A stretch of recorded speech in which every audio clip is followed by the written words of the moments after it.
तर एसटी कर्मचाऱ्यांच्या संपाचा आजचा दुसरा दिवस आहे। आजही नाशिकच्या डेपोतील बससेवा ही बंद आहे। तर निवेदन देऊनही शासनाने चर्चा केली नाही आणि त्यामुळे संप करण्याची वेळ आली।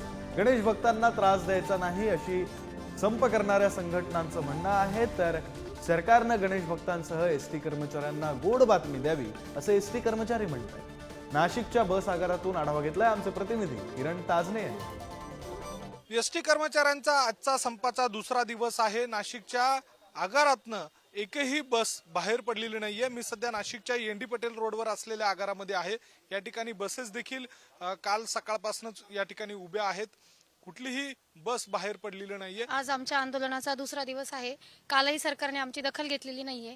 तर कमीत कमी आज संध्याकाळी 7 वाजता जी आमची बैठक बोलवलेली आहे तर तिच्यावर सरकारने ठाम राहावं आणि बैठक घेऊन सकारात्मक तोडगा काढून आमच्या मागण्यांची पूर्तता करावी एवढंच सरकारकडे मागणी आहे। खरं तर हा एसटी कामगारांनी पुकारलेला संप नव्हे। यापूर्वीच शासनाला आम्ही या आंदोलनाबाबत नोटीस दिलेली होती। या आंदोलनावर जर सरकारने वेळीच चर्चा करून तोडगा काढला असता तर ही वेळ कर्मचाऱ्यांवर कदापि आली नसती। आम्हाला याची पूर्ण कल्पना आहे की गणेशोत्सव जवळच येऊन ठेपलेला आहे।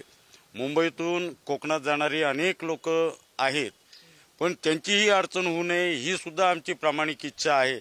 आणि मग सरकारने गणेश भक्तांनाही वाहतूक चालू करून गोड बातमी द्यावी आणि या एसटी कर्मचाऱ्यांनाही राज्य सरकारी कर्मचाऱ्यांना इतकं वेतन देऊन या कर्मचाऱ्यांचाही गणेशोत्सव गोड करावा अशी सरकारला विनंती आहे। आपण बघतोय की या सगळ्या कर्मचाऱ्यांच्या माध्यमातून लवकरात लवकर तोडगा काढावा यासाठीच या ठिकाणी अपेक्षा व्यक्त केली जाते। त्यामुळे सायंकाळच्या बैठकीमध्ये नेमकं काय घडतं, या कर्मचाऱ्यांना दिलासा मिळतो का हे बघणं महत्त्वाचं असणार आहे। व्हिडिओ जर्नलिस्ट जयेश साबळेसह किरण ताजने, पुढारी न्यूज, नाशिक।